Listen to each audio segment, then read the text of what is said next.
Let's bring in a Tesla shareholder who voted against the pay package, saying Musk is, quote, an absent CEO. Calls it a nightmare for shareholders. Lose-lose situation. Ross, I've quoted you so much, I don't even know if we need you as a guest. But well, I'm hungry for breakfast, so, you know. I mean, you've been a big supporter in the past. What was it about this pay package that has given you such pause? You know, it's not as much the pay package, because I did vote for it in 2018. And certainly if you look at the progress Tesla's made since then, you know, it's been a wildly successful company up until the purchase of Twitter. And so, you know, for me, it's really about the process. This is a corporate governance issue. And the reason the pay package was voted down is because the board of directors of Tesla is an absent board. They're totally negligent. They all work for Elon, and it's not an independent board as required by the exchanges. And so this company is not run correctly by the board of directors. There's nobody to blame for this mess but Elon and the process that you're supposed to go through when you get a compensation package approved by your board. They just didn't do it right. And so now we all have to suffer through this, and the amount of money is outrageous. And on top of the fact that the performance of the company has been horrendous over the last 2 years. So that's why I'm voting no. I just think that they're just creating more problems, and Elon and the board should work on a fair pay package moving forward.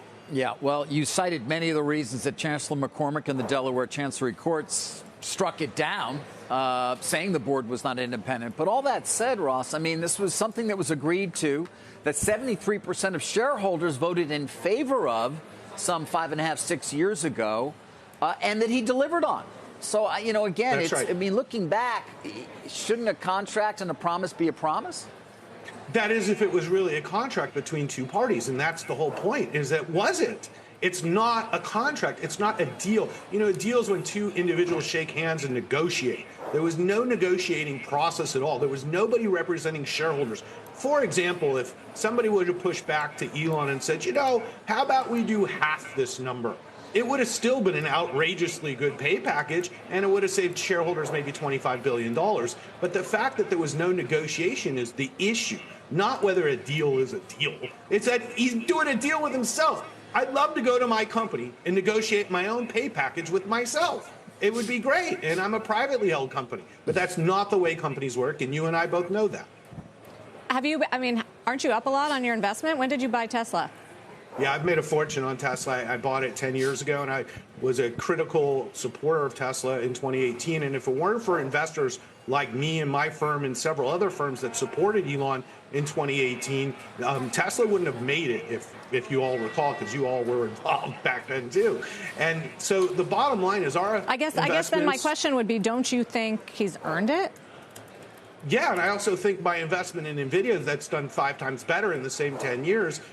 Jensen isn't getting paid this. And just the same, Elon owned 20% of the company at that time, worth $10 billion.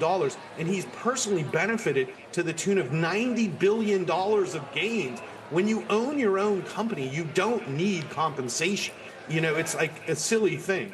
And so, like, most billionaires take like $1 salary or no salary at all. I was looking at the precedent of Steve Jobs, for example. When he came back to Apple, he didn't actually own really any Apple stock, so they gave him 7.5 million share option at that time at the market, and that was his whole compensation forever at Apple. And in the end, he actually never really owned a ton of Apple. He made most of his money actually on Pixar. So, you know, when you actually look at what's the best for shareholders, I think they should have negotiated a new pay package, which I'm all for, and one that there was actually a two-party negotiation. And I do think Elon deserves some compensation for the last 5 years. That's not what I'm arguing about. What I'm arguing about is the mess they're creating for shareholders and a board of directors that sucks, to be honest. They just stink.